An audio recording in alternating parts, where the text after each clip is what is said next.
All right, a very good evening and welcome aboard to the Podium show like every single Monday from 10 p.m. to midnight as we preview and review everything out of motorsports on the local scene, African scene, as well as on the international scene on this 1st of July 2024. Only hoping that wichimichi watambulidde bulungi abakoze nga bulijjo nemufuna birungi tebaza Katonda tumusaba tusako n'ebingi ebirala kuba byo tebiggwayo then n'abakyafunyemu obuzibuzibu. Better suit Musabatu, Temelo Compendo, but for remedies, so Mokobus will what living over better. The Podium one Fufa TV in 102.1 Fafa Mat every single Monday from 10 p.m. to midnight, where we preview and review all the latest in all of sports, that is motorsport, local scene, African scene, as well as on the international scene. And you too can be part of this show by joining us on our various social media platforms, X, Facebook. Instagram definitely also following up program program across the entire world ngokosa the Fufa media app also downloading mu Play Store or Apple Store. You definitely be able to watch Fufa TV as well as listening to 102.1 Fafa Mazoneziri under the Fufa media services, and surely will now watch across the entire world watching this program as well as other subsequent programs is well Fufa TV in 102.1 Fufa of course, FMS also kwanga Tsangano Fufa Complex, plot 879 Albert Cook Road, Emengo, no connect 102.1 Fafama, as well as Fufa TV, the home of Ugandan sport. Prior to this show, Kwandeko Ediba, edition yokubiri ya Fufa TV Cup, wakati wa Mengo, ngezanya Ndeji SS, game yagezo komekereze wanga Mengo, ekubidwa mwayo Ndeji SS. Goes Bilikwem. The return leg is upon us this weekend. Ndeji katwebigenda okubanga abidi nano obiwe Mengo wana badaga mambu abante bakoze kimala naye namu belief tibaso okubanga bakikola. The first edition of the FAT TV Cup in traditional schools there were 8. This time round by the expand so it's 64 teams and by the round of 64 kati home and away basis kati round of 64 bazanye first leg bagenda kuzanya the return leg weekend no 32. No, return leg weekend ya 64 then normally bagende ku round of 32 but nekati Mengo mweri smile just waje yasomera awesomere mweri ne fe nze I was katika MSD team yarugamba nti the next edition surely ndo because the first edition had 8 the second edition had is having 64. So we are at least making good strides and Obi simanyi performing badde ngamba kalinga katirawo myaka jaffe nga teri atukubirawo era kyewunyisa nti fortress yaffe abaana emyaka gino bagifudde walkover bajja ne bajjawo obubonero mu kinyaawo naye noza abantu bonna be twazannya nabo omupiira ku Mengo School only senior school Uganda yonna Amalagali secondary school Amalagali secondary school yoka senior school naye ndoza katusubire ndabyo mpira nga bazanya naye nga balumbye ekimala ndoza chances tizasudde taking a chances naye katusubire nti bana abagenze weekend Chibakolede nabo bagena chikolede okujjayo bakikolako ndoza ne edition eri Makere college abakubira ne bagende bagikubanya so kisoboka. Okay. So that is the first edition was won by SMAC, St. Mary's College Subi yakuba Kira College butiki final and of course Kira College butiki ate baina ne top scorer in Gift Fred Gift Fred. So how this edition moves, but of course, if you're having the first edition having 8 teams and the second one having 60 for sure, and those that not really edition yokune yokutane yewa nafe tujakuba nafe tuwe ati abo baba bakikola batya NPP ebecha akola makulu it's and got educate the more the media the more games national post primary of course zija kuberayo katingola ba tournaments ngaola ba waliwa amasaza. Then at all for drum, so the more games players get exposed to, the more games they have in their legs, the better they get. Abalako interview coach Paul put one yali agament. I need players, national team coach, who have many games in their legs. So no one of those stand the same ones because we not most of those schools are tegafuna chance egenda ku post primary tegasobola kufuna ate ekirala agamu traditionally siga mupiira segera kati ya some schools kati nga mu Eastern Uganda agasinga kazanya nnyo cricket. So how do you bring a talent oyinza okwa identifying otya talent mupiira ng'ate somero teriza inherent sirinyo lyaki ya mpira so fativika nga wali oli mmanyi dali nasomerako ku high school bayitanga college school Kyambogo yate yo ndoza fabasinga okuzanya baseball ndoza yatandikira waffe era nga tuli bazibu nnyo ndoza MUNGOMA nawe tukwatagana awalala college nompia nete Kyambogo mpia twagusamba tetwagendaga nnyo nenda mu Kigezi high school Masaka SS Gombe SS Bishop Mukono Bukoyo SS Jinja SS Old Kampala SS Lubiri SS Guru High School Mbale SS Sebei College Dahuga SS then of course St. Aloysius College Kabalega SS Bukedi SS so Kachoga then Kajonga ndaba Kigezi so bade nonya Kyambogo College one ndaba Makerere College Kitugum High School nabo Mali High School Kyambogo inzo kuba yitira mu NPP kati atete badi inzo Old Kampala yakube call SS4 mu first leg ate kwawe so okay we watch the space but of course oboli mu lesson ya somera definitely by the analysis ekolebwa ate ba obbi ba masomera ago kati Kibuli yalezanya game je bazanye ku gundi ku weekend nga analysis ekolebwa Alan Okero Obbi bali bazanya Kolo High nga analysis ekolebwa Alan Okero Obbi I think side Kolo High ngalo ge mita bugembe nga yali mu ku analyzing a side and it was really something good jakogera ko ne ba Kenneth Mpaji Joseph Magala ne Mugisha yenyini Sisoko Jawala ono yali wa kesisi ne omwana yali weka so nilo kudane badayo ne bakola commentary okay welcome aboard to this program and sure if not agenda kumaliza program and bring it up to speed all the latest in the world of motorsport ebimu ebifemengo sawa no TV Cup of course na federation yafulumya the run up for how the season is going to be the association of clubs nebirala ahead of the 2024-2025 sometimes Uganda Premier League season which was won by Villa the previous one 2023-2024 kali msude na just MUNGOMA Obbi Kyambogo College ne Aaron Nsamba Obbi Mengo SS as well as Kyambogo College Kyambogo somewhere is one is high school then same thing the Oliver kati Oliver Oli wagulu at that time the school was performing where a single performing am sports Oliver baku oni ali ku Oliver ziche manyi ku nali ku high school nga twachikira na Uganda emirundi ngesatu ku Africa ku baseball what achievement ya sport waliyo Kyambogo had all disciplines yana bana fa neighbor batatu agalanga nnyo nabisusa ngere batuko kuzanya ensero biki bajjaira Kyambogo fa tulina basket courts facilities so Kyambogo had all the facilities kati ngafa bava mu rural schools bana balika muri primary school ichirega wagulu nga it's like a rural school but when you came to Kyambogo nyansukana kwambalia ku gloves ebikonde so you could open up Kyambogo had all the facilities okay fetwali katika mweyo tujja bogerako okay kazawe Aaron sawa obuzo kotwala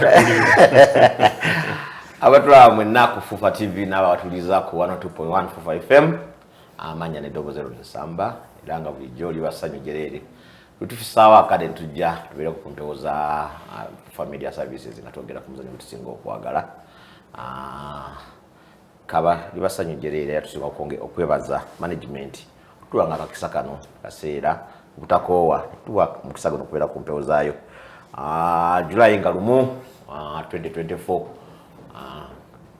mwina abafunye ebizibu mu wiki tukubya amabega wane mwezi tukubya amabega tusaba mukama abagumye abayise mukaseera kano kamuyitamu naye ate naba abafunye essanyu kyaje tuyise mwe amabega namwe tusanikira wamu nammwe namukwano gwange Hamza yeyita Mr. Kawempe ngambyeko nti mazaalibwa ge leero July nga lumu njagala omujjukiza nti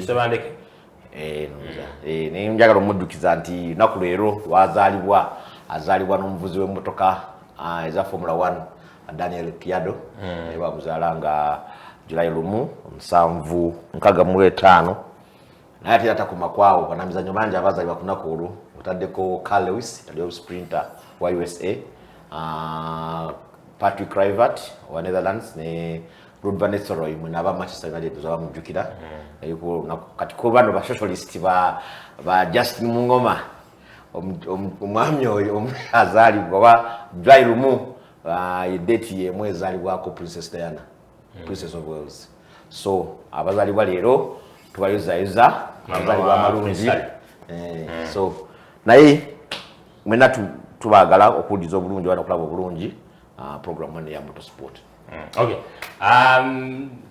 Side eno ninayo legendary Justin Mungoma abanje bamukazaako erya kadomola. Maybe just someone has said me just saying alijawe, but it depends on how you. Naye Just is one of those people motorsport where you gonna buy that way. Those are over the years. Uzibali nkuze mulaba. There's something just tetwadwa kitsana nganja no manyi. Let us agree. Njawo chize mu Uganda. Let us agree. Tukirizaganye. To disagree. Tuleme kukirizagana. Njawo kuchise bulungi. Let us agree to disagree. Chichayo gende banange. Okay. Tutegeragane oba butategeragana. Let us agree to disagree. Andi checho. Tutegeragane oba butategeragana. Then let us agree to agree. Tutegeragana oba tutegeragane. Then let us disagree to agree. Tutegeragana oba tutegeragane. Taskaji because wa emengo. Balamusiza bonna abalabi ba Fufa FM, Fufa TV n'abawuliza ku radio. Unfortunately, bakulu bendawo mu studio nze ndi mwana.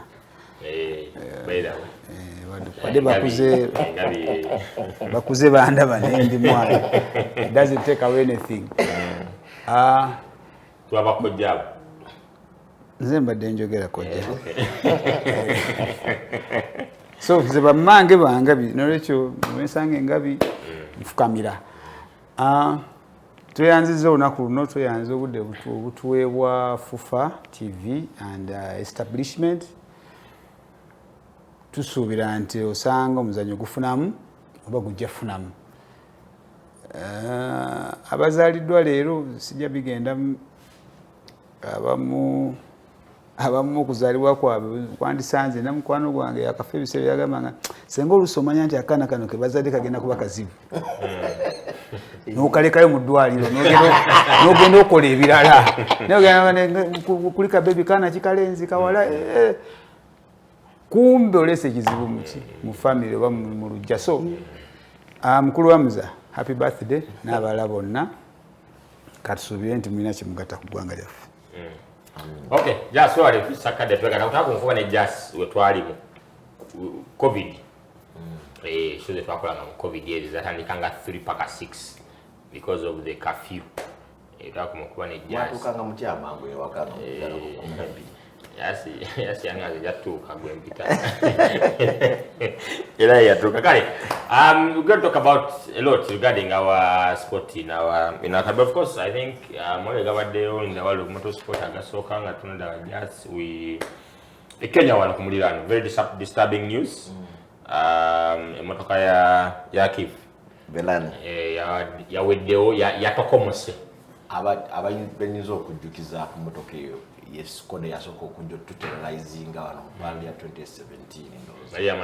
Yali ya Manville. Skoda. Wagate Manville yagwa mu yokubiri yagwa Meru. Yagwa Meru. Na ate kyewunyisa nti neno tyade batade nanyukira na. Nali nanyukira. Neriyo yagwa nyanyukira. So ndoza nanikeyo sikola tezaagalira yo ddala olaba ebifaananyi ebyo bwe zituuka tezidda so kyabadde kibi nnyo ebifaananyi byabadde very disturbing naye kirungi nti crew yavuddemu nga tefunye buzibu naye nga y'emmotoka eri written off ye tesobola kudda kati ekintu ekyo ekyakif kiringa ekyaba ku Yasini wetwali mu safari and surprisingly wetwali tulabira lwali eyo gundi yali ku communication Eric Bengi kati ye yafuna intel nti emotoka ya Yasini ekoze crash eweddewo kati yalaba nga ffe twali opposite galaba flag za Uganda n'atayagala tugamba so he kept it himself kati tugenda okurealizinga when we got to know the news the following day because the following day okay that day I couldn't tell you because it was so disturbing. N'abali abalaba ku Yasini there's I mean ochomo consoling out chinzo okubula what you would tell him abasinga ngamba wale yaliwo ngamba he just walked away and namweleza message after 2 weeks nga acha feeling the pinch olaba watendo yagwa hoima and nebunya but abantu bajja okuba I mean that moment nti olaba muntu abadde in competition and is no more the motoka is no more and by the time kufanya byakife even naye kufanya motoka yatokomose and going to find out what happened I was trying to get in touch with Onyoyi Moboze naye unfortunately simofonyi what really happened to that car kwa ichasi ndio kitegereka nti ko bajja mu stage ne fresh n'abasikade ne bavaako kiraga emotoka yabadde ku straight tirabawo jump before bifaananyi bitwala kyolaba in a distance bangalo kye bakubye ekwatto kilo in the distance nenga tulabawo along wayaziyo omuliro gwatuze gwakutte dda netuuka and that was its stopping point you cannot really tell kyabaddewo kifaananyi ng'ekyo nate maaso wali emmotoka anti kati ezo zino zazze for rescue ziri okumpi zazze naye nga was very disturbing news awo olabira omuzannyo gwaffe guli ate nga zimmotoka ziri protected motoka mpya technology mulungiko okusinga ku zaffe zetulwaniramu eno zimunaana zaffe olabira ddala nga waliwo ekintu ekyajjawo nnyo ekya FT3 tank nti tezimu ku yegina eri protected bulungi naye wewunya kituuka kitya nalabako issue eyo oba mukama yatuyambako nentaasa ku issue bwetyo twali tuvuga paal yali emubende nali ne kojja mukulu tolomani ffe twali tumaze okufuna ebizibu byaffe nga tulina tuparkings then kuku najjamu yali 9 10 ne bajja ne musansubuga luckily enough ne balingirira wala they have flames behind so I think it might have happened to them nga ina flames behind nenga bote bamanyi ngolaba ennimi bwe zitizo I so I jumped into the road and bayimiriza tebamanyi bweyimirira bwati mwene gufufukayo wansi luckily I had a fire extinguisher nesikaye yaffe then samwa mukama nantuyamba ntuzikiza omuliro so oyinza okusanga nga bafuna leakage aliya kati omuliro nigujja because as you are you know circumstances ne dust yatuwako scenario ne yemotoka engeri gye yagira so oyinza okugira oti nenga tomanyi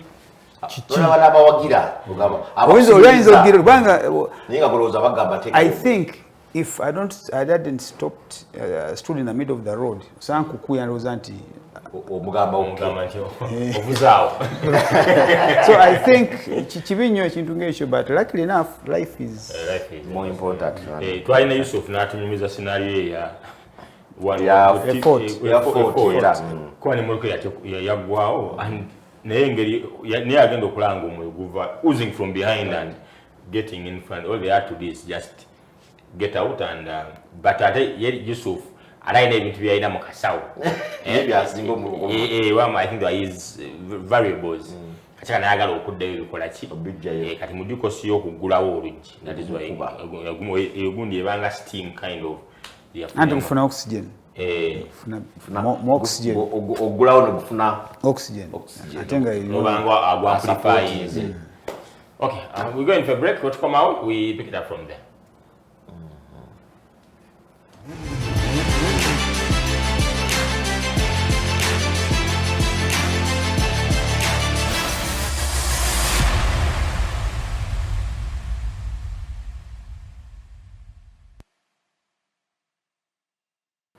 All right, we'll be back from that short commercial break. It's a Podium show like every single Monday from 10 p.m. to midnight as we preview and review living out of motorsport on the local scene African scene, as well as on the international scene. Zekesh Nina Aaron Sambane, Justin MUNGOMA. Prior to that break, we're talking about event Yabade Kenya, which is part of the NRC. And of course, I was even skeptical about this event happening. Given every day of late, the demonstrations, but the event took place in Nanyuki, which was won by some Voranae. What it's disturbing news is the Morkaya Gundo bursting into flames. Now, Emamulema Gambanti fire over Kifska was due to several roles before bursting into flames. Then Nagamanti you're rolling like 3 times. So no, after the roll. After the roll. Imani kwato. Nzeno manyi Emma Jumba. That's go Gambia mura simtegenenga. Yes, tuwadde mu information yawo nagamba. Nickname. Motoka ya soka negwa then kwavudde omuliro. I don't know. Angabi. Emma Netonze, Emma Jumba. My apologies, Emma. Believe people say it. Okay, my apologies. But it's still the same event. The number of entries in Kenya in that event. There's the usual numbers you can see. I remember take one of the groups in Gatugama the current leadership of the sport. Because Kenya educates those big numbers. Yes, the numbers kept dwindling. Even China winning last year's championship, same numbers are once. We hosted China one. We hosted China. We hosted Miguel Sachanya before the safari. Bambi they have no buzu by the way. And Motokai Safari go there upgrading the R3.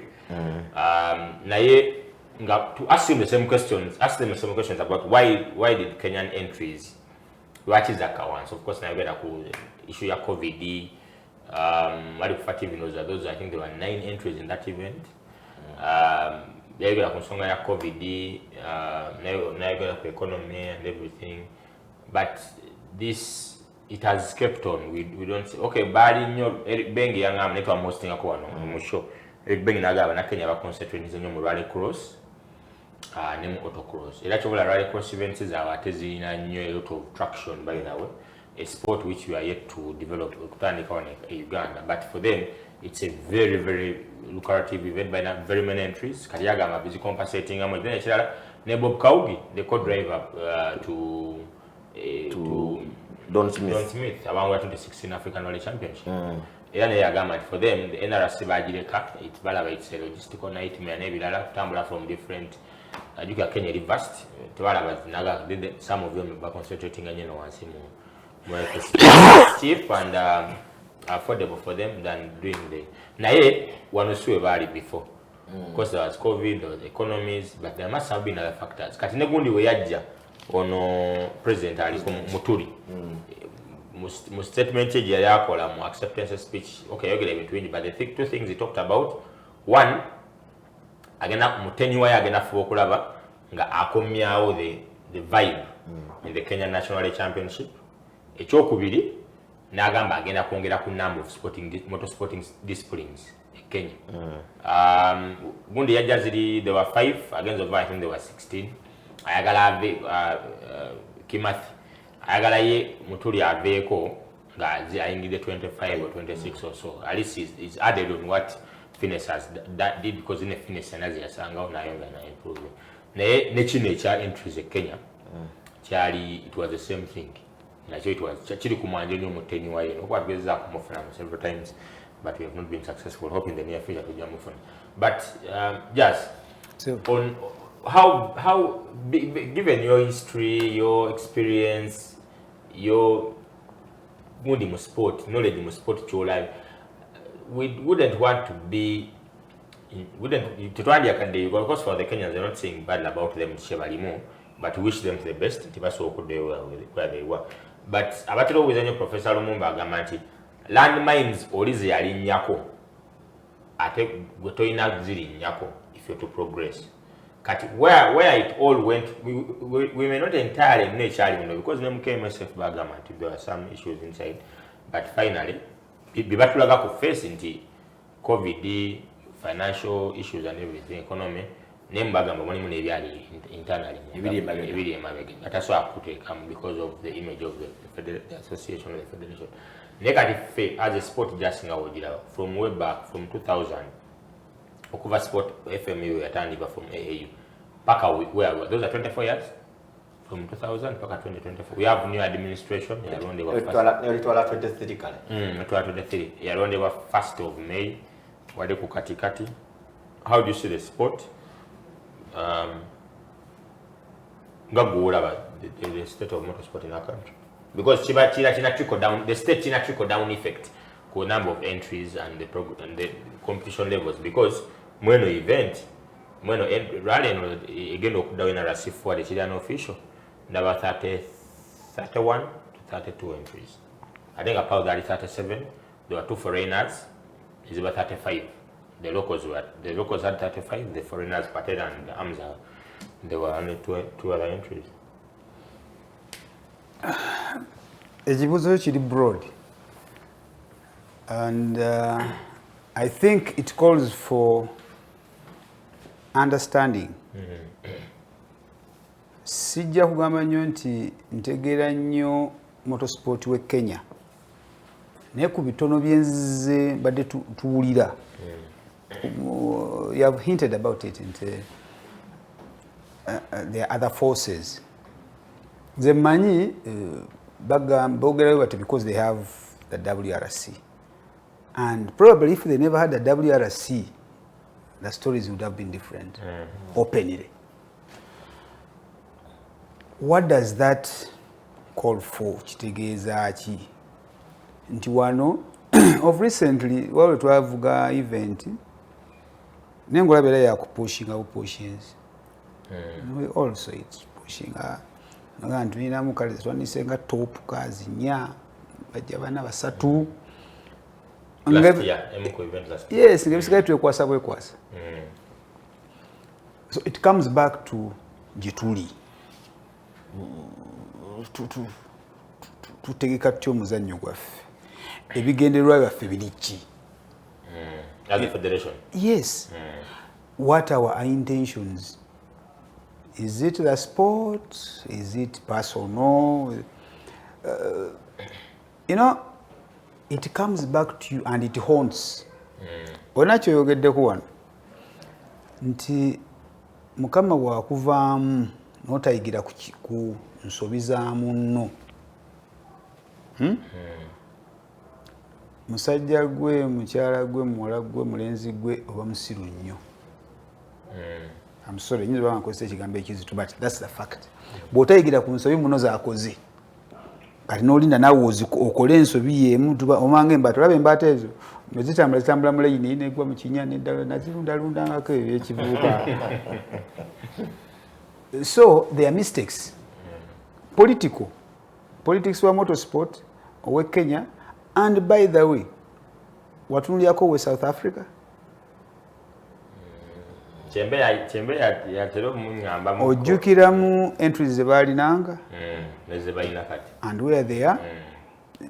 So it's not by mistake, it's not by coincidence. No, So if you don't learn from somebody else's mistake and you do the same mistake,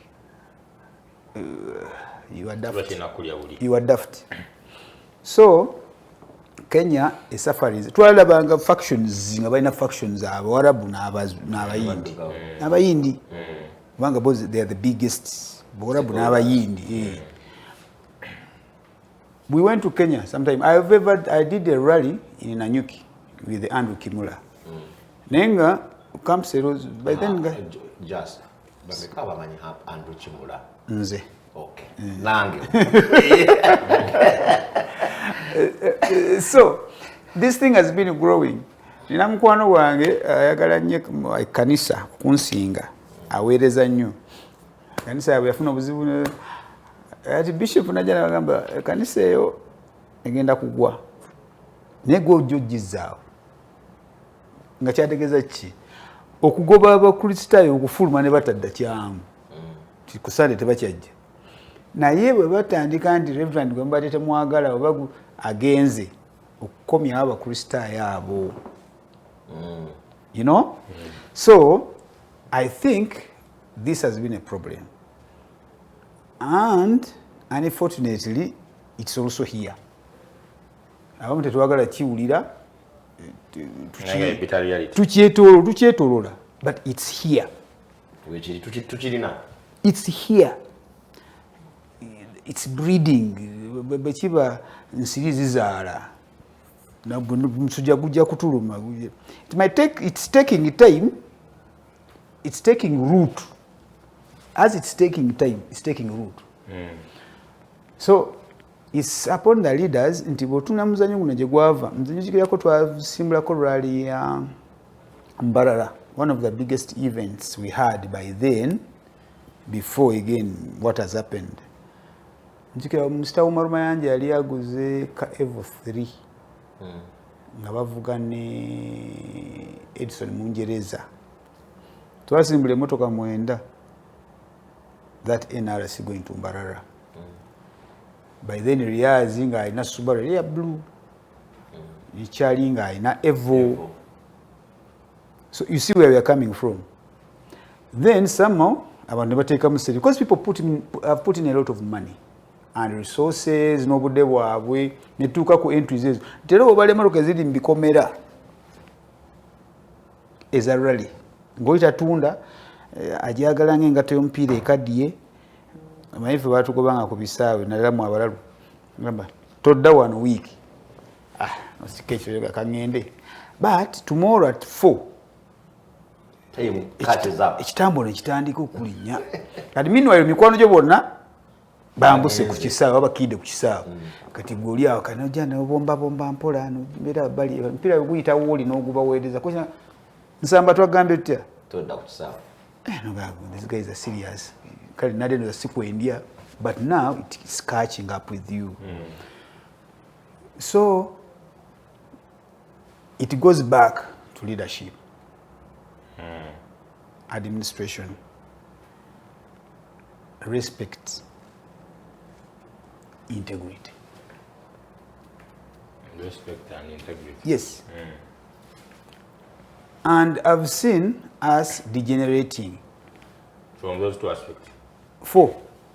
Respect, integrity, administration and leadership. We've lost those two major pillars in our sport, which is amateurish, because we don't get paid. Tujagamba nti nkusasula inayo bantu nawulyanga abasasulwa nenga bemanya abasasulwa professionally are the mechanics. Aina abongo osanga tebasasula, they're just facilitated. Kasente gatuba wayo katono kwata gundiza mwezi okya biki ebisoto. But respect, leadership, administration and integrity. If we don't work on those 4 things, bakoja bange mbalayirira, the government has given us money,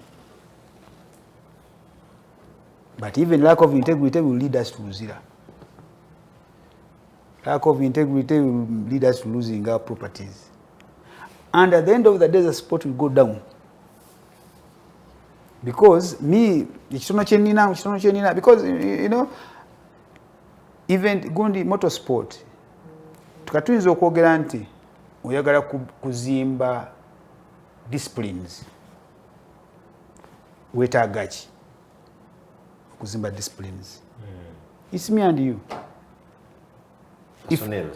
yes human resource is the biggest it's the biggest resource it's the biggest if you don't have human resource however much money you have sente tezijja genda wali nezikola kyoyagala no it's me kiringa betwayenga tugula machines timing clocks I told Mr. Kajimu then for now what we need kwanza are not those machines is the integrity of the operators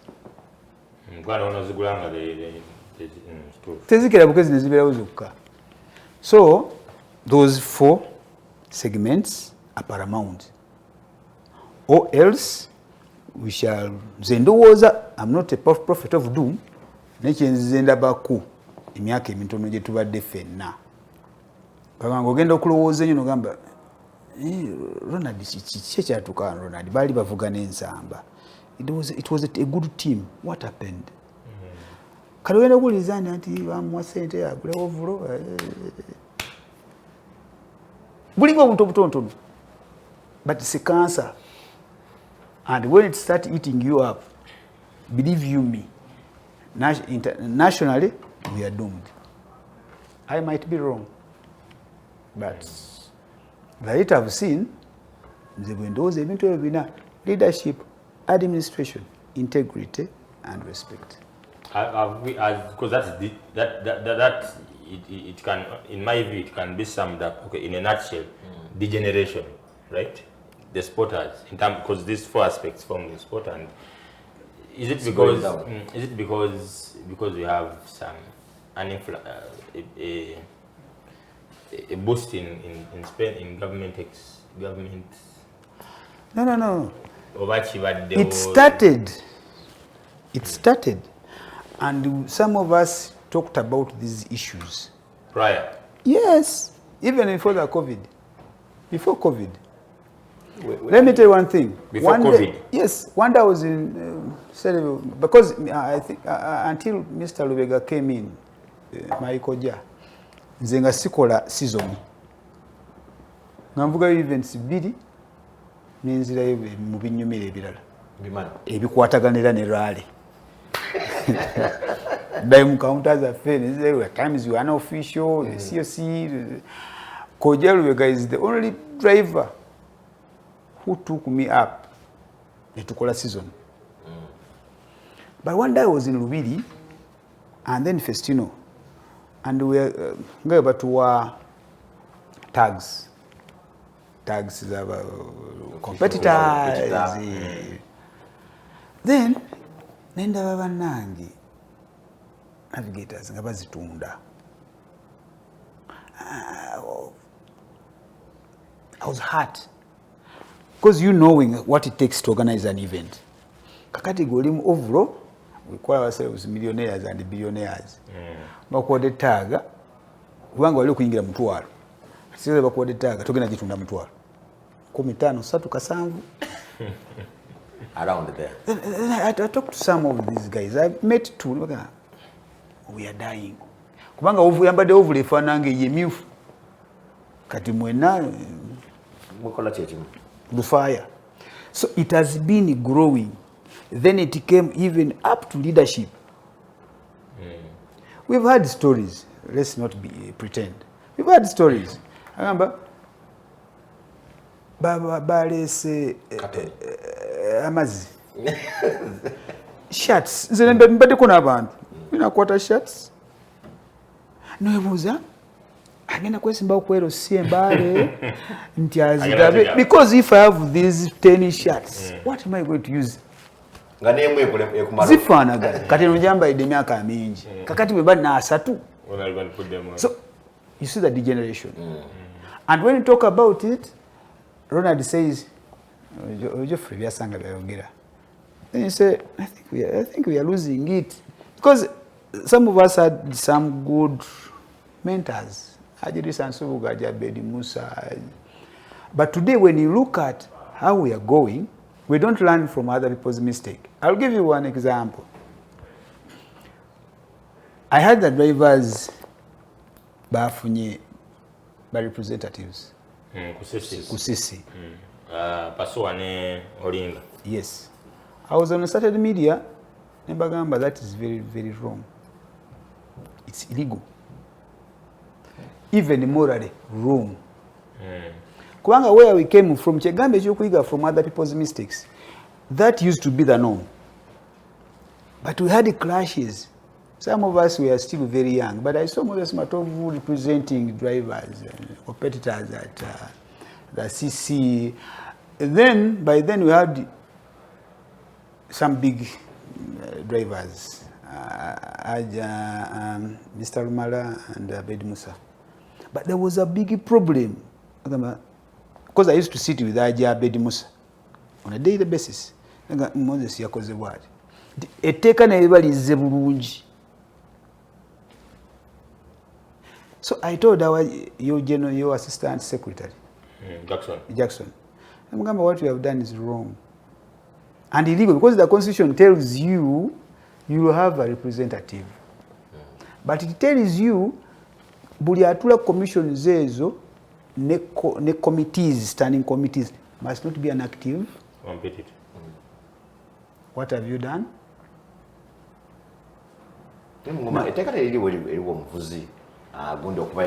Representative ne waba mulema.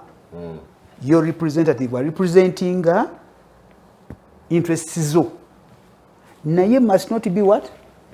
Because we saw it happen. We saw what Mungoma did and Keranga agenda competing anani ne Ronald. So representative taina kuba muvuzi. Because the same constitution gamba should not be an active competitor. Kakati bwomulesi. Nana line DVP, ne secretary. Nimagamba, what we are doing is wrong. What defines an active competitor? One who has paid the seasonal license, right? Yes. Yes. That is an active competitor. Yes. What defines? Yes, and one who sits also in that car. And to a license. Abamu batulamu mbalabyeko. Without the license. Alina license. Tugende mwako gwede. Umaruma yanje. Not days license. Mu sprint. Sprint ya teyavuga. Yavuga. Yaita batatukolera constitution. Yalinga akola ku day license. Are we all stupid? Yalinga akolera ku day license. No. This is what we are saying, Koja. You think that you are breaking these small rules, but it's fundamental. No, kubanga was yeah. I get where justice is coming from, but we have again the Buganda national competition rules is the last year. Defining buli muntu anavuga sprint. I just scoring points. That is the rule. Buli muntu anavuga sprint. I just scoring points. Kati then ate waberawo n'ekyo. Go okubera in such and such a position, you shouldn't be. So which one outweighs? Okay, these are national competition rules. That is our constitution. Yes, it's the governing. Kakati yakola rules yatunulira our governing document oba nedda. Because I'm supersedes this one. Yes, oba yakola bibi. Kiringa fena bitukola constitution kazibeza amaka. Ni national constitution. Tonze kalira bweru siria merenze kanga tonze bontu balina constitution zabwe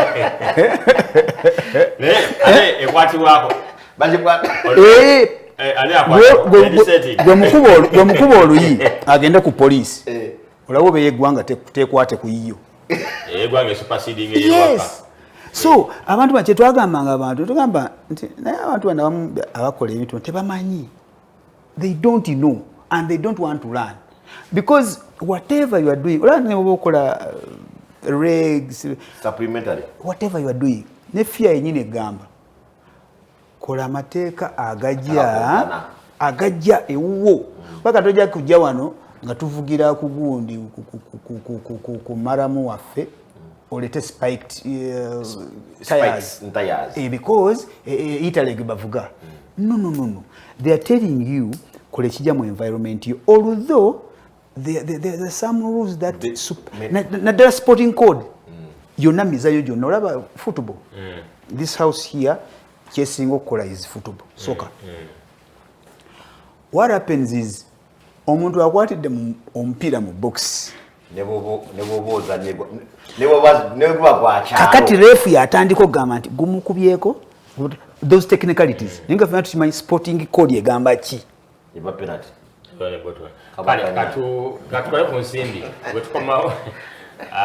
we pick it up from there. Then we'll get into our constitution to we look at Article 7.2, which talks about the leadership of the sport. We just digesting it and we pick it up more from there. And just come out.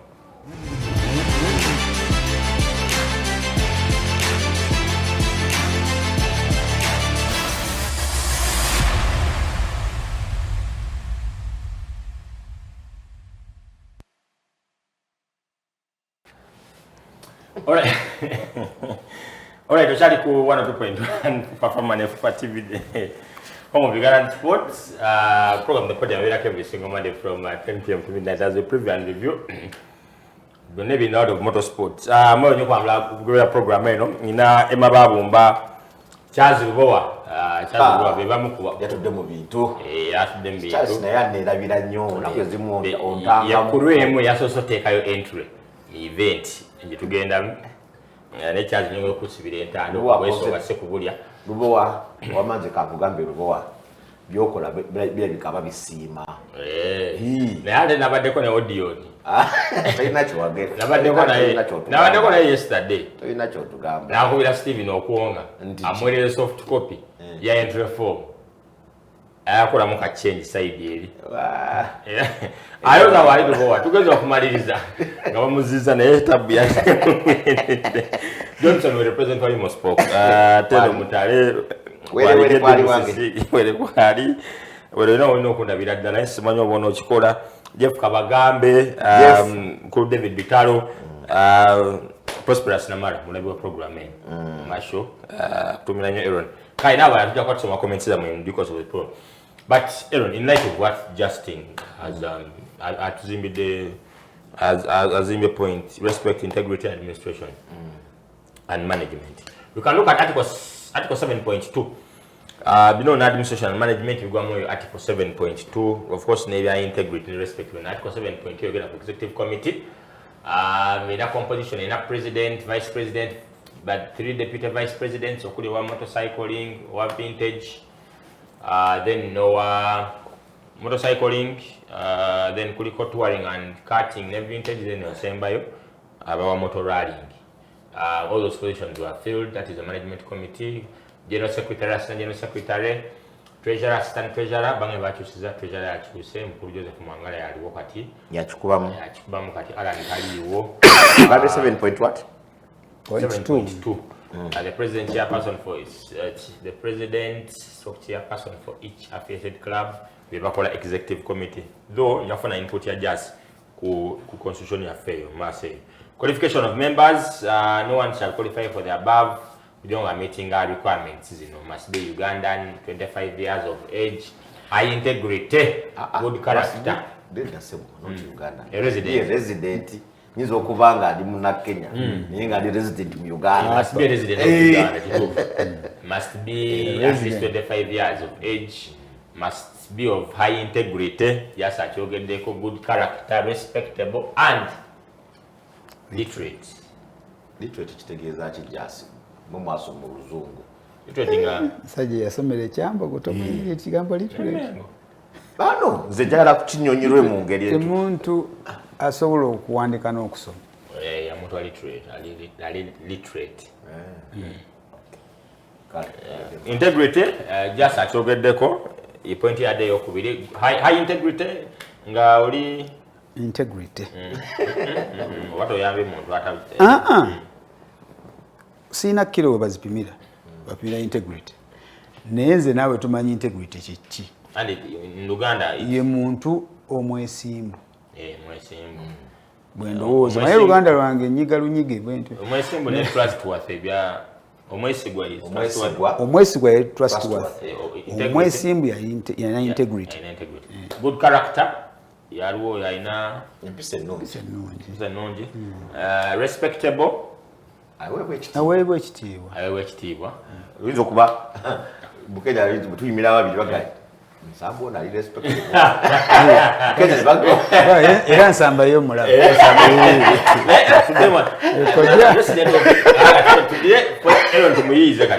President of Uganda abiri mu etaano agiweza. Ajisiza. Good character. Integrity. Simanyi. Integrity tamanyi. Character. Simanyi. Masaga nyo kwogera bintu bigenda kukera ncha kwa. Gwa tugamba wano. Respectable. Literate wa mengo. Mengo kyambogo. Mengo kyambogo ayitawo. Respectable. Era watuuka ku mukolo gwe basooka wakatebe. Respectable ino kuba mu lupapula. Chaka magana buganyi kyongerako. Anti era kyetero okuba. The club and fully paid up club association, yes, and has been a motorsport competitor official with at least 5 years experience in motorsport. Yeah, 5 years. Sasude ne membership ya club ziri 16. Club yange ezimusasula mitwalo 5 na 10 F1 ya 15. So ka so meeting ekyo Made Motorsport emyaka 5 obadde official ba competitor. Aye bali kiri bibiri. Member of an affiliated club and fully paid up club association. Oyina okubanga oli member affiliate wa club. Okifula member wa club oyina okubanga osasudde membership ya club. Tuzi watu wakuwa honorary membership. It's only the club. Giteekwa okubanga eri fully paid. Kadenga kyolanga bibiri. Nti olina okubanga oli member, kifula member kubanga oyita ebitendera bya club okufula. Club eyo. Ate ne club yennyini nga yo erina okubanga etuukiriza obulombolombo eri ku motherboard. Esasula affiliation fees. Then olina okubanga obadde motorsport competitor or official with at least 5 years experience in motorsport. Kiba kitegeeza ati neteeka bw'oba oli faani nobeera yakwesimbawo you can't toyitawo wadde osasudde membership ya club kuba tumaze emyaka 5 and it was a very very very very pertinent point. Abantu abakola constitution yeyo I give them a lot of respect nti ebintu bino tebagwamu bigwe ate by then we had no fights. Okay, titwalina kubanga nze nagamba president waffe abaddeko ngamba ne munange nga tobaddeewo myaka 15.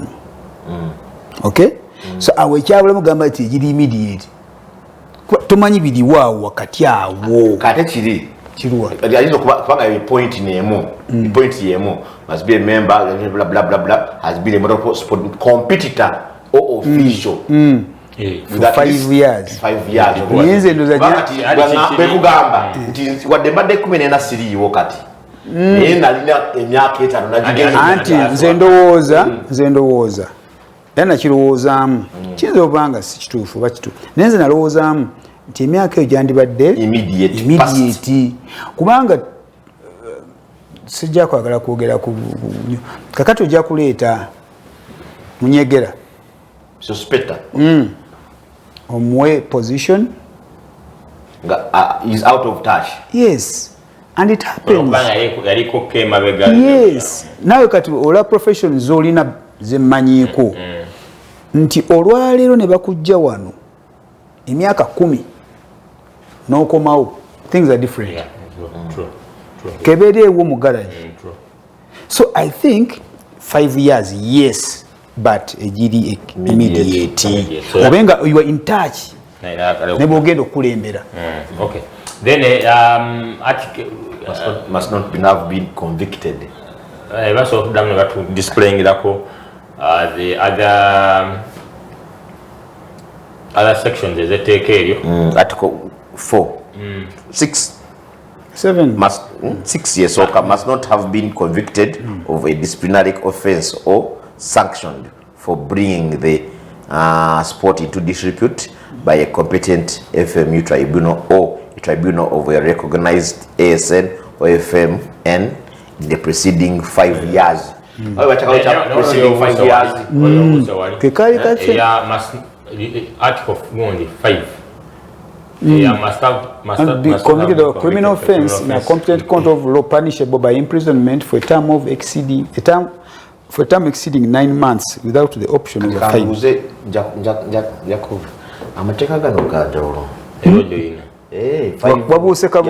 Okay. So criminal nga tobadde criminal.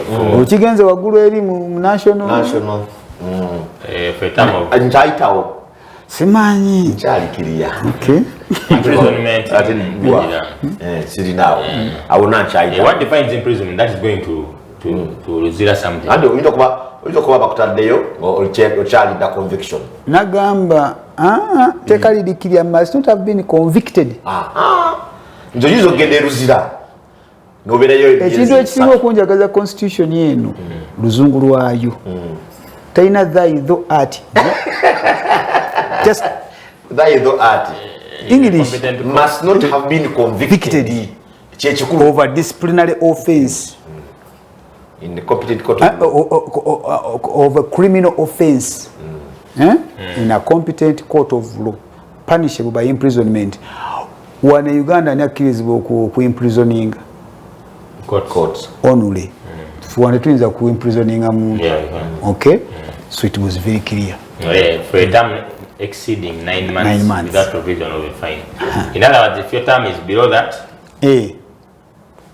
bakuwamu tetebabeera straight jacketed nnyo bakuwamu gamba musajja yinza oba yali accident. Kwatyo countries ezimu zina suspended sentences omuntu ne bamu ngene yakutte tanaka nawano waliwo fine waliwo fine. Naffe according to our constitution naffe waliwo eriyo nejogenda n'okola gundi community wa okay, so they are very pertinent and clear. Bali cognizant of all those things. Then 6 egamba must not have been convicted of disciplinary offense or the tribunal sanctioned by a sport tribunal recognized by ASN or FMN in the preceding 5 years. Emabega nga federation teku disciplinary committee legal disciplinary committee terina byekusinzizza nale on legal disciplinary committee yafaate kati wefune findings that is what executive wazikokakali anti kyembagamba kyegamba nti eriyo omuntu akuwa emmere ng'ayagala ekutuge so kati onsindise mu legal and disciplinary committee naye nga toyagadde nfune justice oyagadde okusinga kafiireyo. So do you have integrity?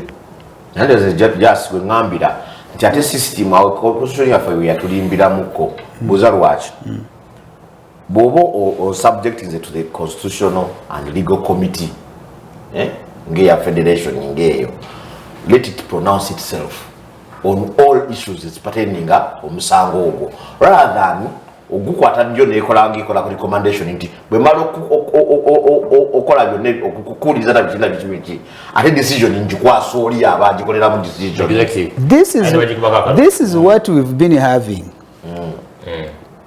Era ekyatuusa n'okutuuka nti olabye nti kati eri abantu abali mu office naye nga abantu bagamba nti muli omu bukyamu because ebintu bino byonna byajja ffe abamu twabeerako mu byalo ne tulima gamba okulima n'otema ettaka n'olibikka ku muddo oba tolimye bwait ennaku 3 ne guvaayo. So this is what has been happening and we are not following the what? The constitution. Ffe nga tugamba nti before nga tetunagenda betugamba nti bizibu nnyo simanyi national council new law new sports law, please are we following this? The document we have. Yeah, we are not. And this is the biggest problem we are having. Up to now? Yes. Up to today. Nkubuuliddeko kimu. Oli driver. Temwalonze. Did you follow the constitution? The previous election. Mwalonze ba representatives siba mwe. Did you follow the constitution? Don't just look at me, although you are my uncles. Constitution. It's a wide. Tumaleteka abantu basalirewo. What defines an election? Free, fair, credible, transparent, authentic. Nze kyemmanyi when you rape my sister tofuuka mukoddomi wange. So if the process if the process was wrong, the output is also takataka. Okay, then to come okay, Article 7, part 7, Article 7.2 must not have been adjudged or otherwise declared bankrupt under any law in force that has been and that has not been discharged. Yes. Bankrupt. Okay. I don't know. 8. Next is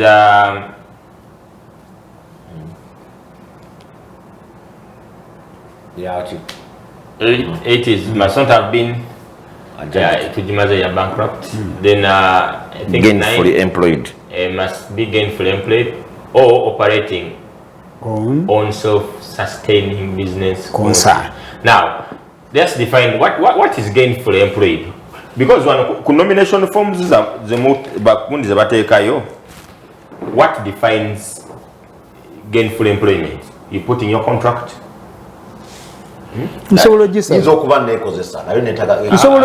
Operating on self-sustainable. Gainfully nsobola okujja ne challenginga. Nengamba nti wami nsamba gyakola afune emitwalo 3. Tegimumala ne saati zayambala. I can challenge you. Because olaba bafulema zo constitution chebanonya mu kuteekawo egundi nga bagenda kufuna muntu ali kati olabe mwami oyo yajja wano every Monday. How much money do you pay him? Undisclosed. And the others. Say. Kati bagenda when you are taking up this leadership. Oyina ebintu byogendamu. Mwami Ronald Rubega nakuyita ku Sheraton. You are going to discuss a sponsorship deal. Kachayi kebiri kitundu.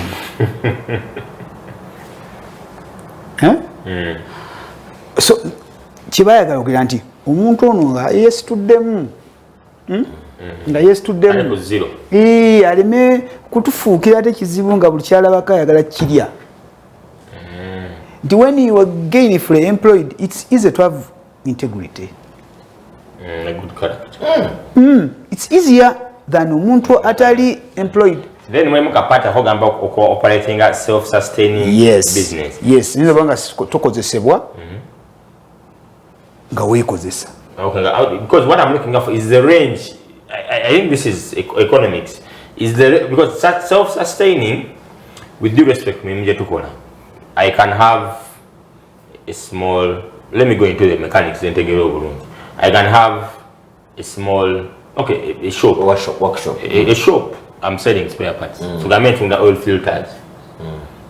I'm running my own business. Is that worth for me to stand for presidency? It's self-sustaining. It's self-sustaining because the moment you can still open up for a year, it's sustaining itself.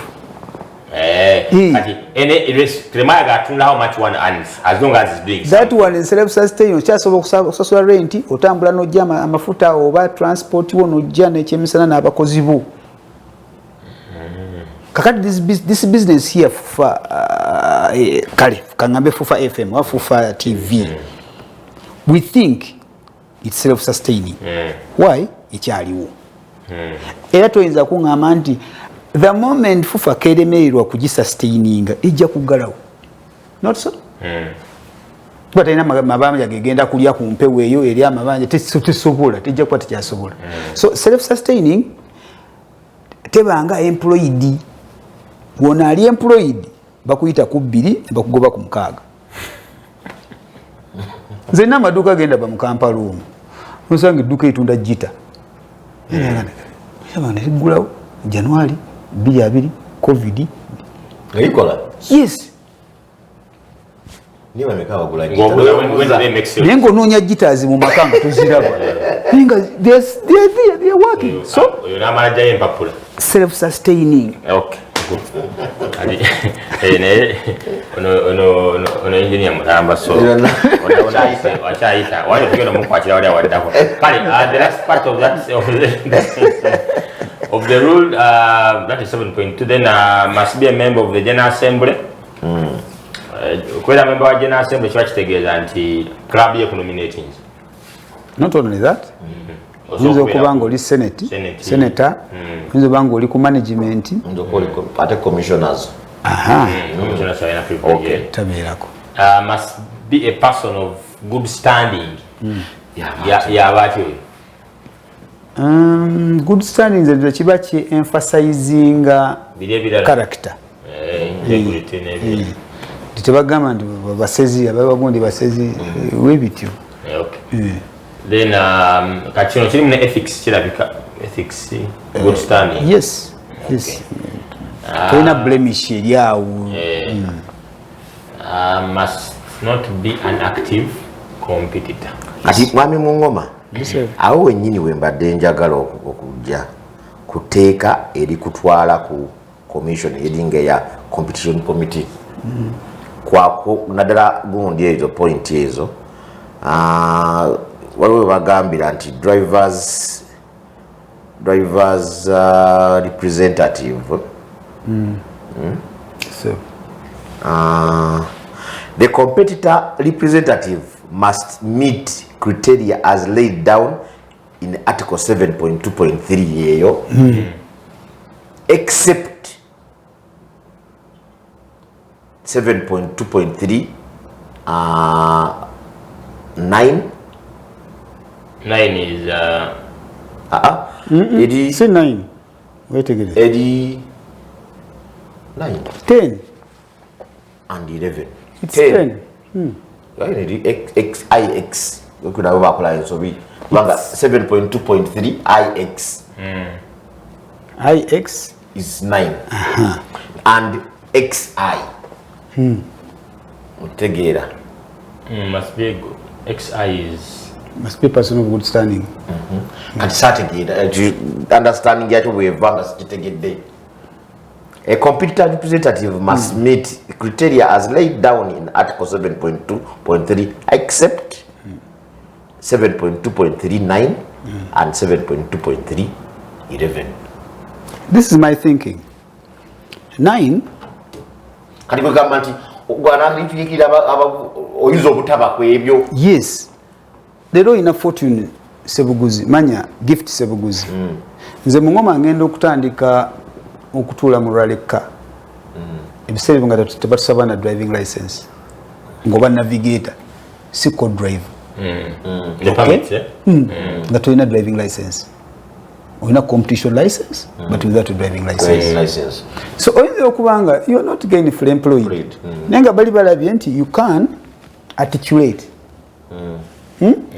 oba you have the time bajja kutuma tekati guno mwaka tuli mu motoka tujja kutuma gendo tukolere bino we have ensawo ujja kujanga okoleki otukiikirire okay good standing it's possible kalwana naye nga ffe katuuse ebyaffe wolusi kalwanira byaffe so nga gwe tokkirizibwa na kulwana oba competitor gwe kati eyesimbe general secretary n'okulwana tusaanidde naye onayinza ndoga nti nwanirira baddereeva oba rider you understand so I thought that is the basis of that so, at times you look at where are they coming from with such a regulation, that is spirit behind it. So that's what I thought. Kubanga oyinza okubanga oyina mwino omuntu wammwe omusajja yali muvuzi oba naggwamu oba omusajja n'akoddiwa oba n'abivaako oba naye nga aggusa ensonga zaffe. So me that's what I thought. Kati wano basisi representative baffe abaliyo bafu basing on the article on that constitution tebasaanidde. Naye nakigamba secretary ne DVP Mr. Joshua Mayanja nga tebunnalonda the nominees nga temunnagenda mu kulonda okwo. We are at a certain media house. Luckily enough, I was rubbished. Now there you are. Today, if you make a decision, nga those people are part of that, nengenda okuwakanya decision basing on the composure of that decision, of that rule. Era mba mubi, mba nwanyisa federation. So this is what we are telling people. Please, administration, leadership, integrity. Wekubamu ekifaananyi. Ne oli atwa nasoma layini eno nga bana abamu abatero gamba onywangako olw'olubuto lwe. Katukomeo.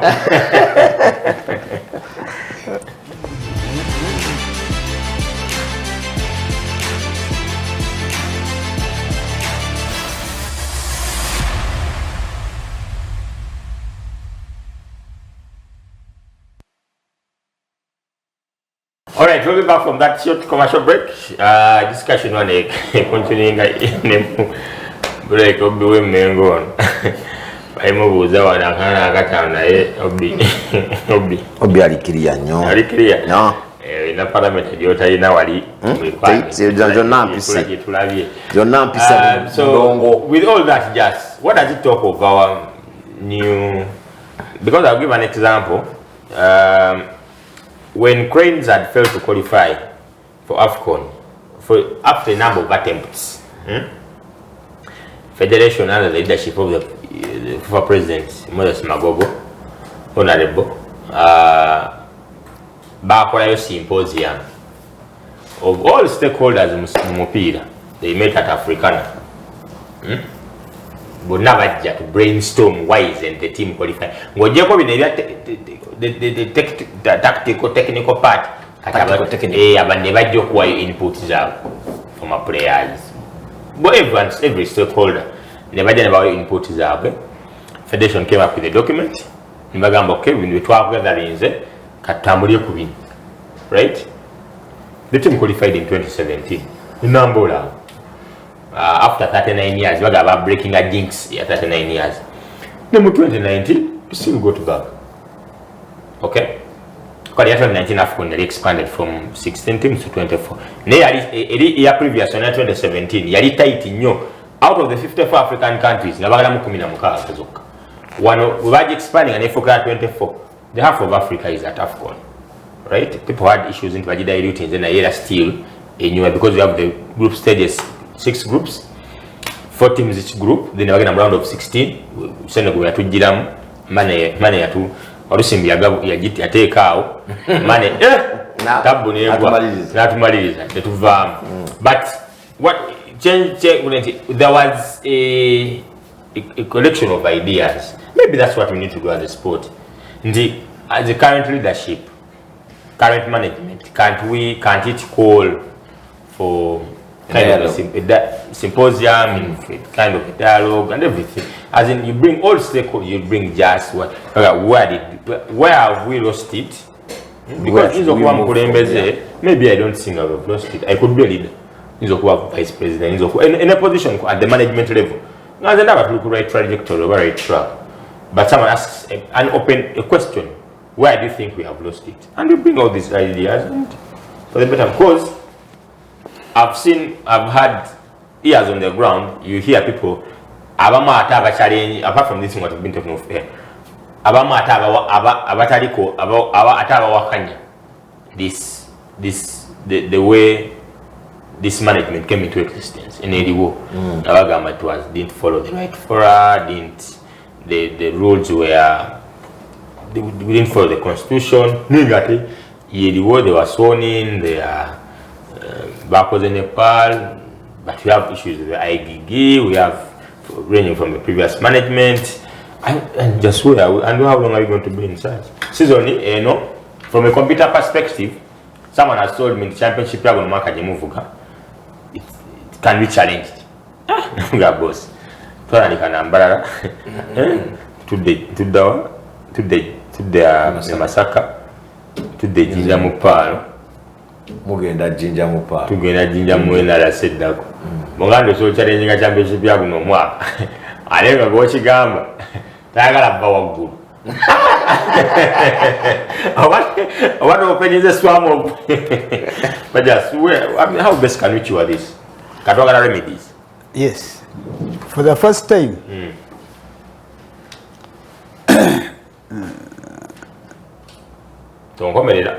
I'm going to be a little bit humble with myself. Njogere kyensuubira nga remedy. Nti oyogedde ku kya FUFA. FUFA teyatuuka wano weeri in a day. Twalwanira FUFA nga ne Mr. Magogo tannafuuka president. Uganda yonna na buli ayagala omupiira. Wale twali nakivubaawo cranes neyambala emijoozi gya Mirani. Ejekeko Pireri. Omupiira tugulaba bulungi ngera ku tiimu eyo ntujagala okamala. Era ne tunatandika banange tiimu y'eggwanga get it bagiwe sente. So it has been a process, gradual and painful. Yes. If you ask Mr. Magogo, tamanyi. But I've ever met him at a symposium. 2 National Council of Sports. And we are discussing federations. And people don't know that this FUFA has one of the best administrators in Africa and the facilitators. With some of us don't really use the resources we have. The human, I go back to human resources. Mr. Magogo, amawanga gagenze yonasomesa administration of soccer. Simanyi oba you keep tab on him. Okay? Kakati, Mr. Magogo agenda okudda mu bigere bya Mwami Mulindwa. You remember the work that was done? It was a lot of work, painfully. Kakati, today, twogera ku symposium. And I know we are not serious. Twogera ku byogere for the cameras. But reality, we are not. With reality, we are not. Njagala okubulira akantu kamu kojja wange ke yakozesa. Nayinze ngambalaba ku mikutu gya muoku. Simu yange data tekuba. Tugenda mu kulonda okwo. And people were saying, people, this is wrong. This is kojja n'akola statement. The bus has left the stage. And people are watching. The bus has left the stage. That is, I think, Mamusigadde kiwedde. Tugenze. Aseera talama. Not only him, even other leaders. Leon, my good friend. Even other leaders. Kakati ze gamba. Tosobola kugogola mwala nga toddugadde engalo. If you want to clean this spot, come clean. Tukwate njeyo, soke tugambe, Mungoma, you did this. Sisi no symposium ez'okujja ku lumu by'ekyayi. Muli abantu 8 tubeera mu EGM. I was with you in an EGM. You raise an issue and you are shut down. And the eyes have it. Not even the eyes. Instead of keeping quiet, balinda abakitegedde. Because Mungoma ayinza okuba nga ategera accounts. Nsamba ategera law. You know, that's why it's a convergence. No sanguli, no mugamba, naye ndowooza kino. Then you have blue-eyed boys. Akatudogera nga tutuule. We dialogue with thieves. There are thieves inside there. And this is government money. sizili ezammwe ezakajje. It's government money, people are stealing money. And you want me to sit with that person, gwe mmanyi ddala nti yabbye. Tudayaloge kuki? Nenkyaddemu abbe. Maybe it's what if you die. And I pay tax. I pay tax. So this is my money. And we are telling people, no, and you ask people, who authorized you to use that money? No authorization. When this money came in, did you tell the owners, government yet what $1 million?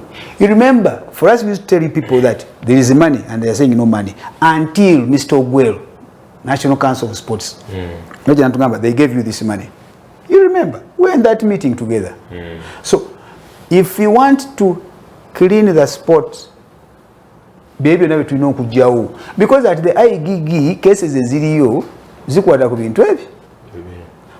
Accountability and governance. Abantu bagamba nti mwajja mu office mbukyamu. Bana baliko. You are not going to gag them. Togenda bashatinga down.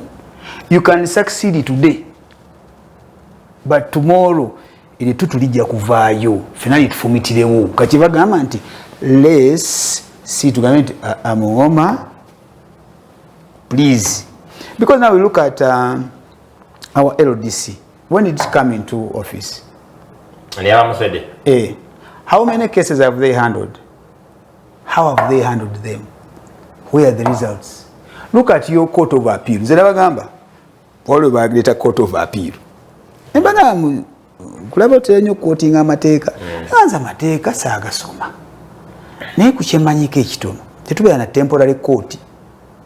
Kebe court ya kika nga wavumye senga ne batulanga tutuze court egenda okubonereza omwana ono.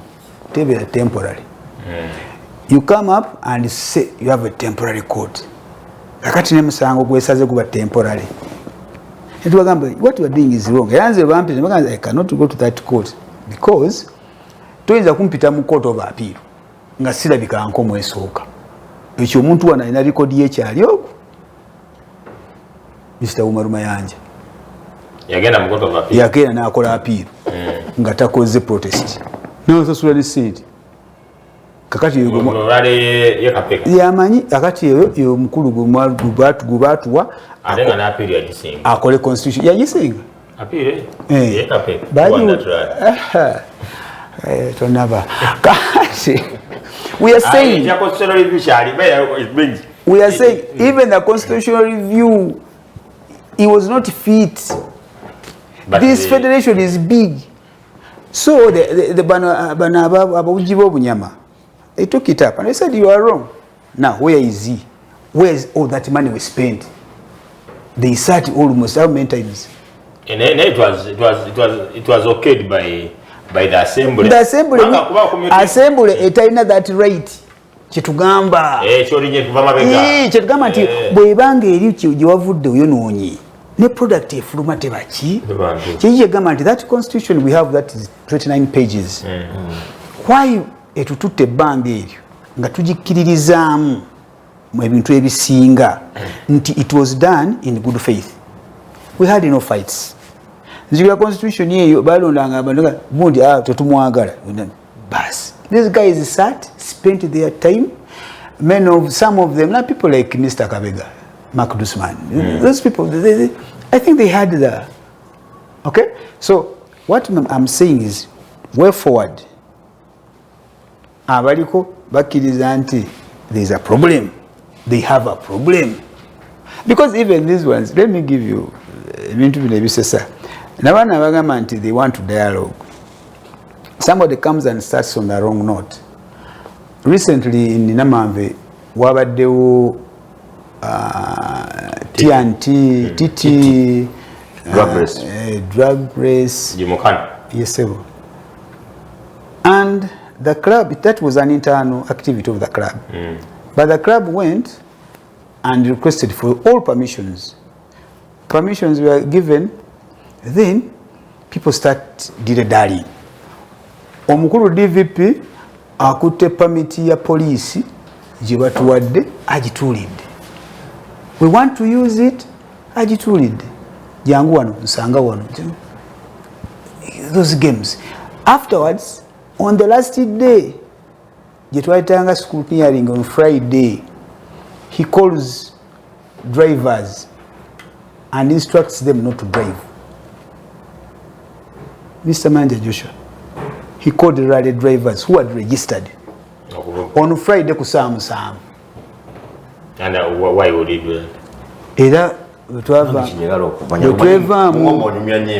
anti zezo twevaamu namukubira essimu namugamba wange, I will give you the drivers. Watendwa came even for scrutineering and medical check-up. Segabe, yani Segabe. Najia, he told us personally, nagamba mukulu mayanja ng'anyi kufate chichi. Event here, batwale permit, nagamba aganyi. One of us namukubira essimu nagamba motoka zange sizaagala mu ebyo. Meanwhile, we are building those guys bajje waggulu. Gwe kenyini ogambye oyagala ku building other disciplines. Kakati some people are doing this and you are free will. You are fighting. These guys have money. Mayagana bayita abaana si baana. They have families, they have jobs. Omusajja n'abakubira essimu yakubira mukula. Kubira. Nabaga don't. Indeed ne bajja ne balaba bulabi. You saw mukula being driven around. And this guy nagamba tipadi naguze ne mipira ja street.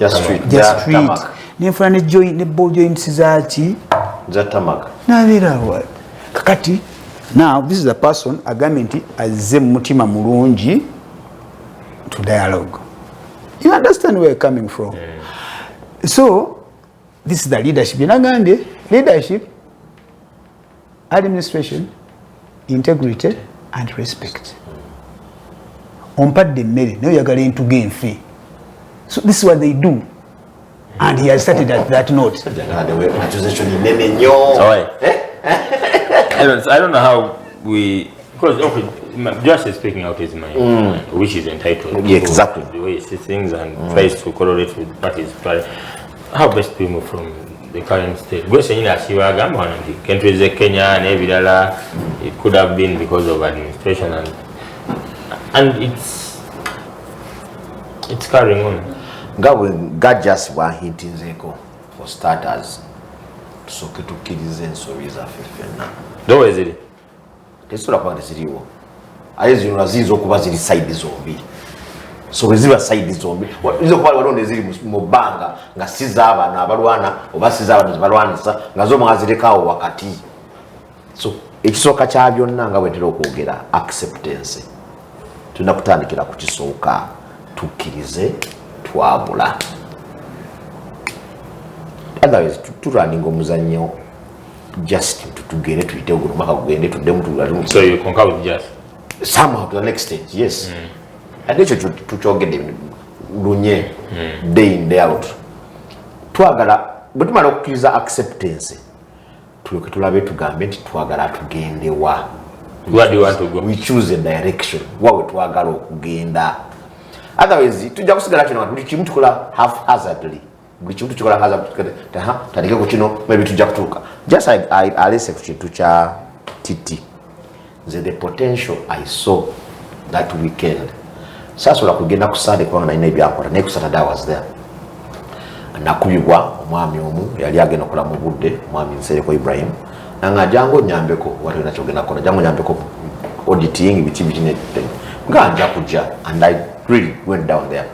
Nechi nalaba era abantu nalaba nga I think this is the time wetu gamba nti Kimathi yajja wali okumina waliwo mukaaga nazi producing and zifuka 14 nalaba potential mu baana sija kujasa si baana nalaba potential mu bantu bali abali willing musajja nga kugamba nti musajja aleza motoka yakawumbi ng'omwana ayina pikipiki gyetuwira obulizi simanyi yakuza Ducati 2023-2024 model tulina akawumbi kaba 2023 model musajja alina bana bazitanyirako obuzanyizi and they are here willing to put in ali nekirala tunoonya breeding place y'abantu abapya abagenda. You're not going to find them in offices. Chitugenda bajanga mu office. Tulina basanga mu bintu ebyo. And if we can manage them very well. Nagamba ni betali naye. Mwami semme mugamba manite. Tulina okudraftinga amateeka amatuufu agafuga abaana bano. Tulabenga gye tuba incorporating into motorsport. Otherwise bo bayengedde bali ready. Fe aba no balaga direction fe tuganye. And with all that tugenda kufiirwa ebintu bingi singa tunali tukoze kiri kyentandikire nawo ekya acceptance tunoonye direction and we see a way how to take on to that direction okena mukube tufu. Otherwise bintu bingi mu Kenya nako ezimu ndabyeko nga ndrantinga ku forum ezimu eza motorsport and eziko management putting up around naye nga lwaki tutuuka ku ekyo tugenda mu event ennungi ennene nnyonge ya pala tukulaba nabyo tukoze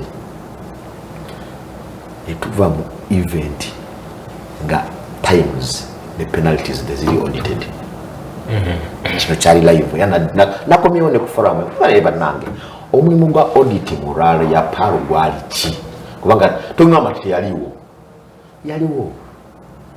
kitegeera yakola mulimu ki but it was facilitated mukimu kyaweebwa ndoza ne office yaweebwa no accommodation na buli kimu maybe that is the safuna yali mu battle jenalinga nwana nekiruma kesho okutokumawo nga ate omulimu guzanyo gutulimugwa gukolebwa time nenwana nenkomawo gye ntuuse nenkomawo waka nga penalty ya keshi tibagipiki zibadde mujja mu kifo kyalina okubeeramu nze mbeerewo ye tibagimpiikireko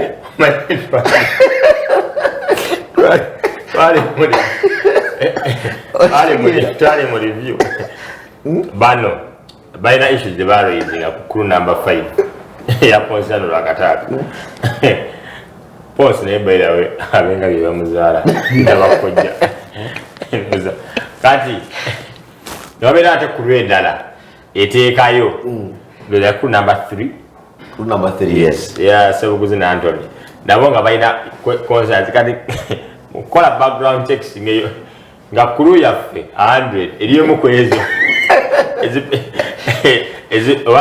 is it petition against name money where that all comes from.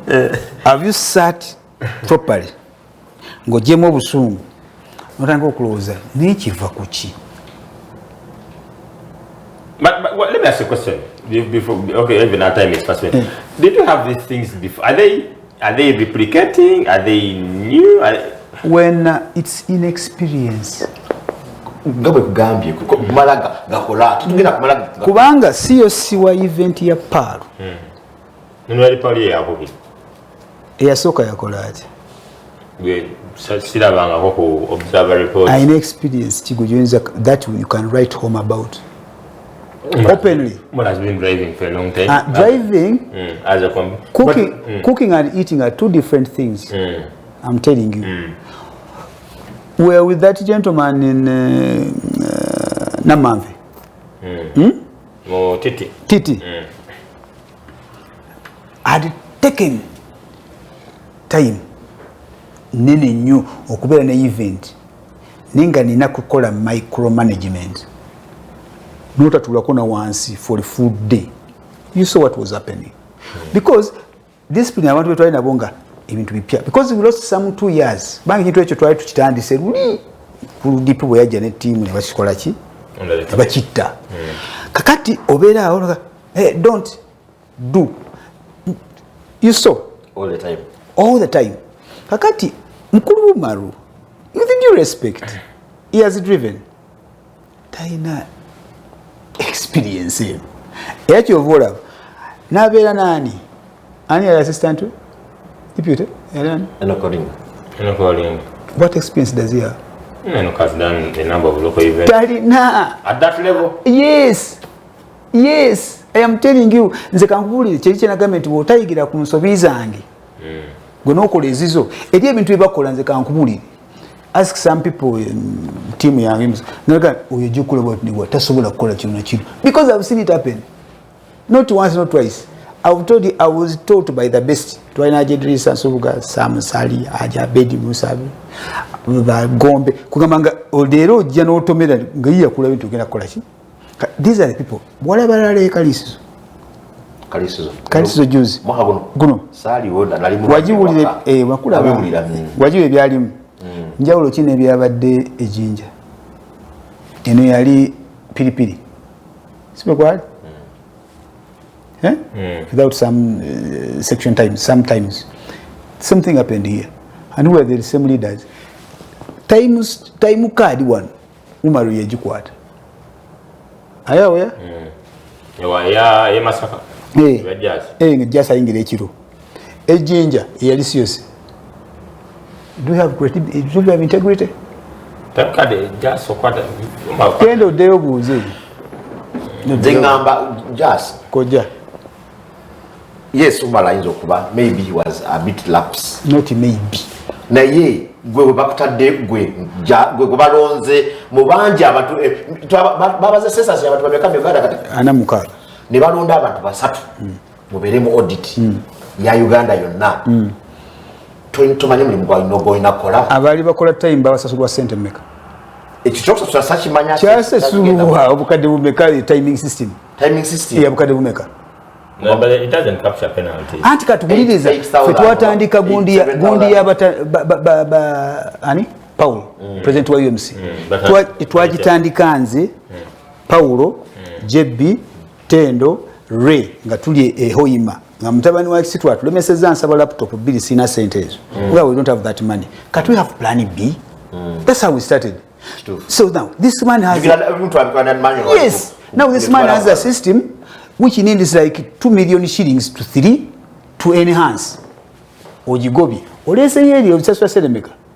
Engageri ARC baba. Obusaswa sedemeka ARC baitwa ne Masaka. Njalo kubulya. Gundi ya kisitwe ya soka. System ya kisitwe ya soka. Now South Africa bagala ko jibba one. Which means you have your heads. You are not using your resources. Katugoza ndi okoperi. You have the best. No. Develop what you have and enhance, help these people. That's all. You know, I know very many messages, but okay. Kale, we are out of time. I will definitely get back next week. Just to Jakumuza. Let's talk about Kulembeza Sport good enough for I think we can pick it up from there. I think the most important thing is dialoguing and yes, and we have Africa Kwetu in September. The problem event. But in September we are going to Chidepo.